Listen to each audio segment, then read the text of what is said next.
video is going to show you how to install the aftermarket REV10 LED ring kit. Wetsounds has been back ordered on these kits, so I ordered this one off of eBay or Amazon. Same kit from Blast LED, and also going to show you how to wire up the swivel clamp here. And one thing to note is that the connector, the 4-part wire connector, does not come with the swivel clamp kit. So you can see there's 6 wires in here that go to the tower, but then, to the speaker, but then on the other side of the clamp there's only 2. So you have to order that kit separately. It's a TCS 3 6-pin connector is what it's called. So I've already done one of these speakers. I have not tested the LEDs yet, but this ring is installed, and also the lower part of the clamp is installed as well. We're going to finish by installing the ring on this one here. We're going to start by disassembling the speaker.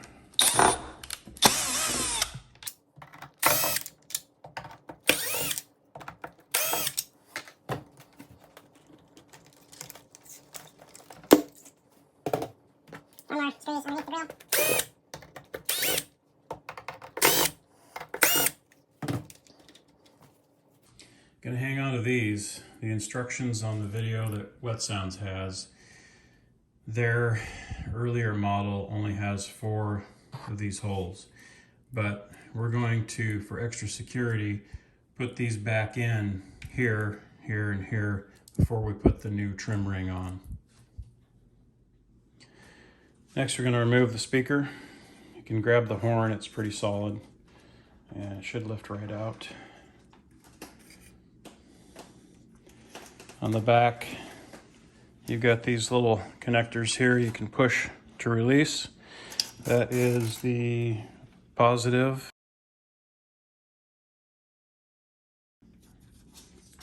And then the negative is the black, of course. These connectors here are a little trickier. There's kind of a clip there. You can push up on it, and it pops off. Black one's a little easier. See, you've got the speaker removed.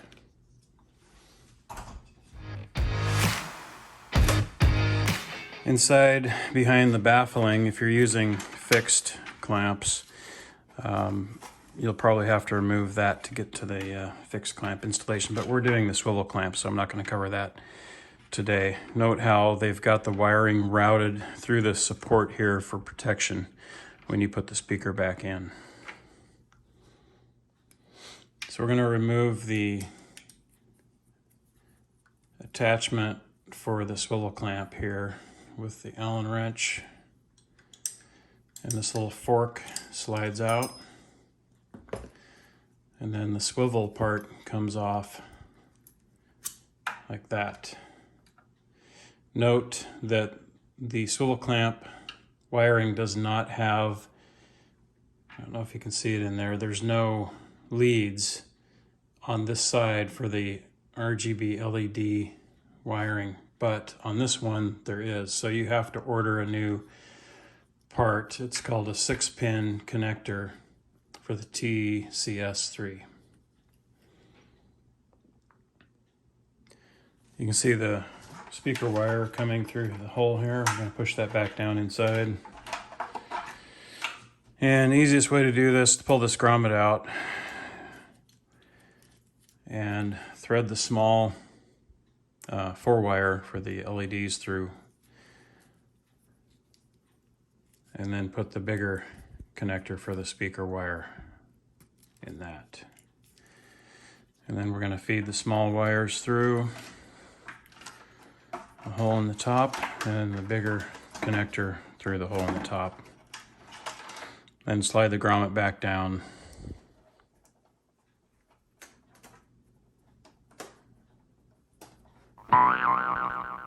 and make sure it's all seated. And then you can see that it just mounts right here like this.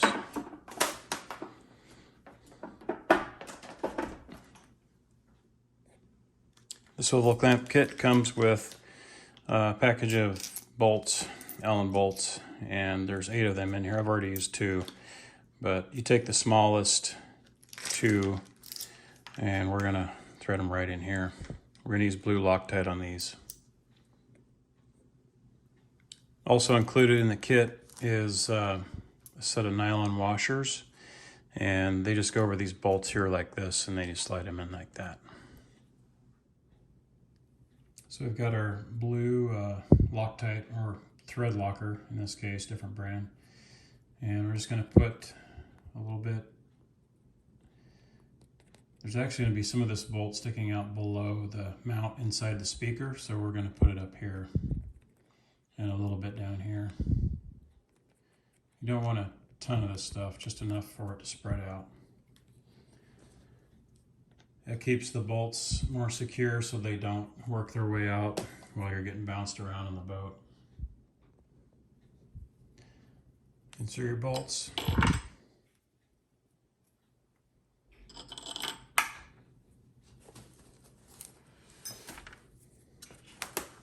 Tighten with the Allen wrench.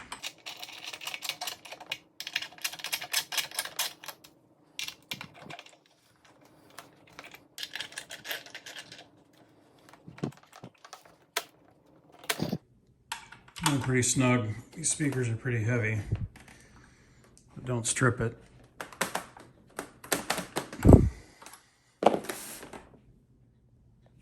So now we've got our wires inside the speaker can. Hook up your main wire to the connector.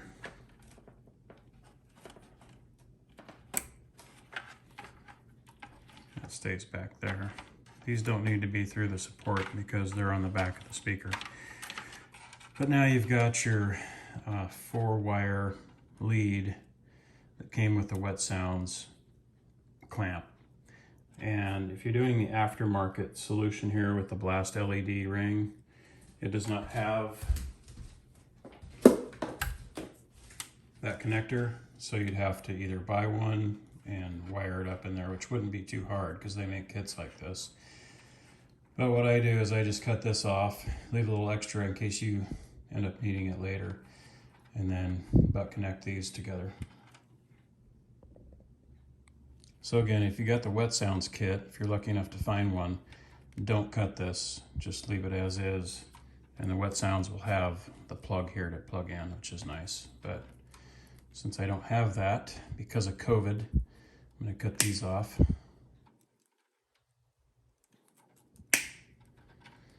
Now we have our bare wires, and then we just use the butt connectors. That takes a while, so I'm not going to show you that process, but I'll show you the final product where we connect these up. Wires are now connected. The RGB LED wires are now connected and fed through this support hole here to protect the wiring. Thread this back down, and then you'll see a grommet. It's another thing, you want to feed it through this area below the grommet because this grommet's going to come out. And these are the newer REV10s that have more holes, and they also have the grommet for the LEDs. This is going to go in here.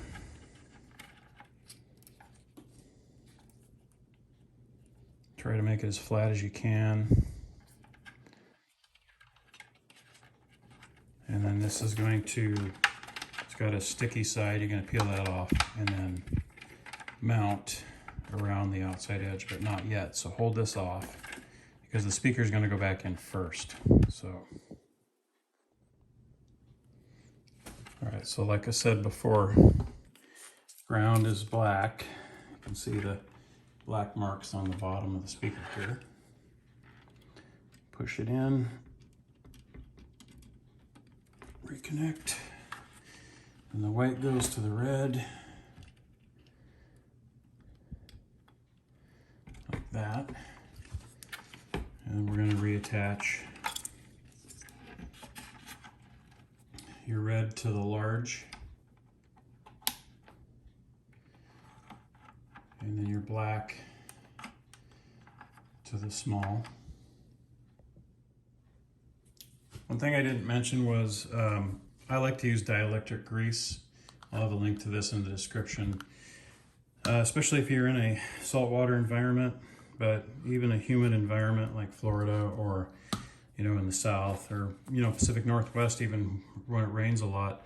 Put the dielectric grease on your terminals before you slide them on, because they are exposed a little bit more than the connectors are, and that'll help reduce the chances of corrosion and having a speaker cut out on you. Also, I'll have links for the blue thread locker and these kits as well in the description. So we got our wires all hooked up, and the speaker is positioned to where it was before, over that support hole there where the wires come through. You'll note up here there's a notch, and that will line up with the placement of your LED wires. I'll zoom out a little bit here. So we're going to take the cone and we're going to line up these LED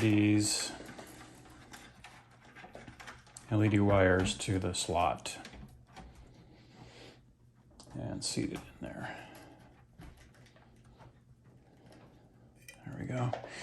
Just make sure you look in the holes down here. Make sure all the holes are lined up, screw holes, so that you can easily put it back together.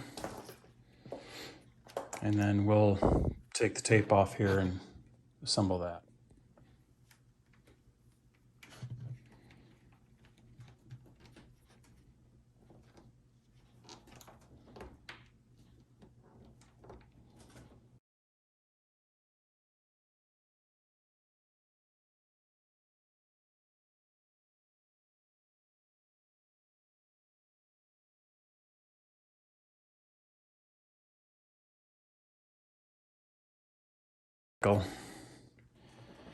Also, try to get your wires as flat as you can.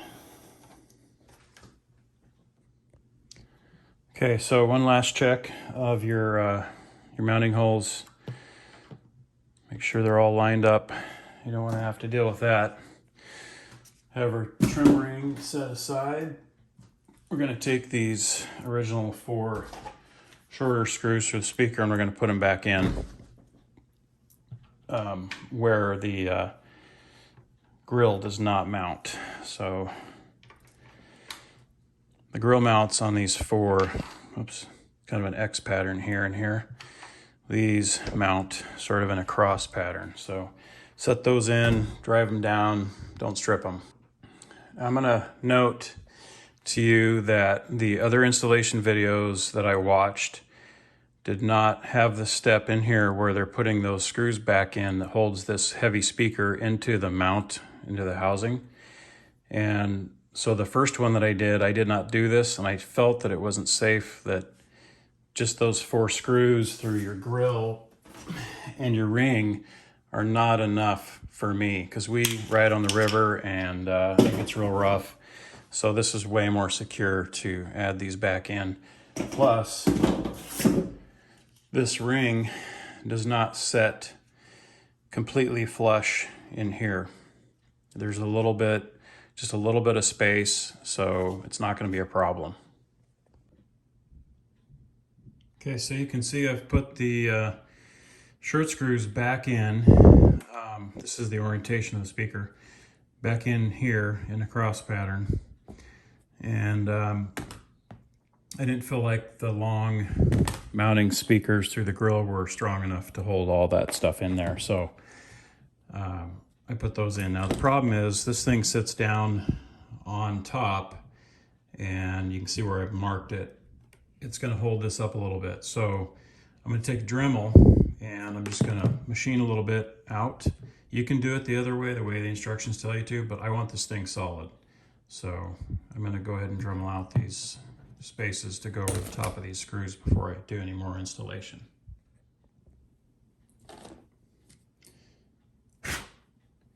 Yeah, I've got the notches dremeled there a little bit for the screw that holds the speaker in. That'll help it stay down flush. Got the ring set and lined up. Just double check we've got it lined up there.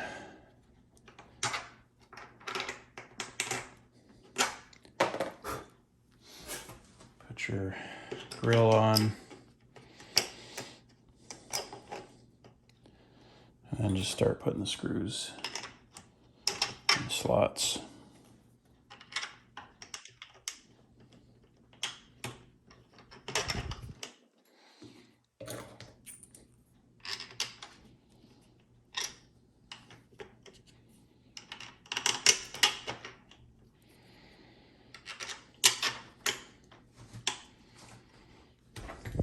Start pre-threading.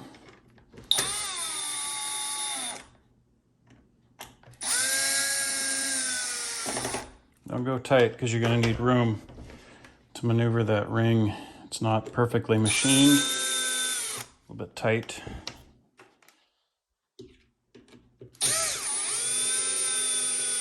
Just want to get stuff lined up. Best way to handle this is to have the speaker oriented this way and push in that way, away from the strip, LED strip, and then hold it down with your fingers and just drive one screw at a time down, not tight yet, but just so it's threading down and slightly tucked down. And you just work your way across all the way around.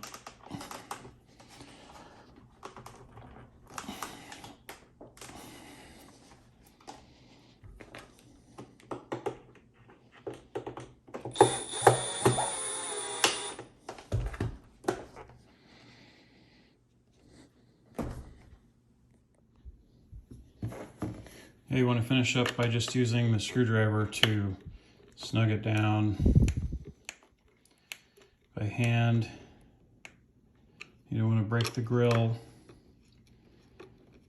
If you go too tight, the grill will sink down into the LED ring as well. There's a slot, so you just want it snug. Just holding plastic in.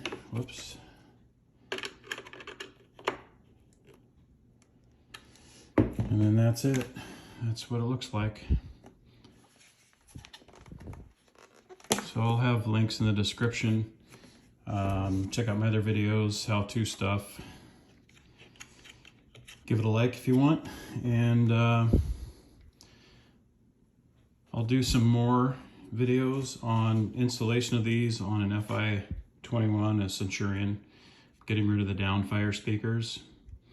And so I'll go through that whole process as well.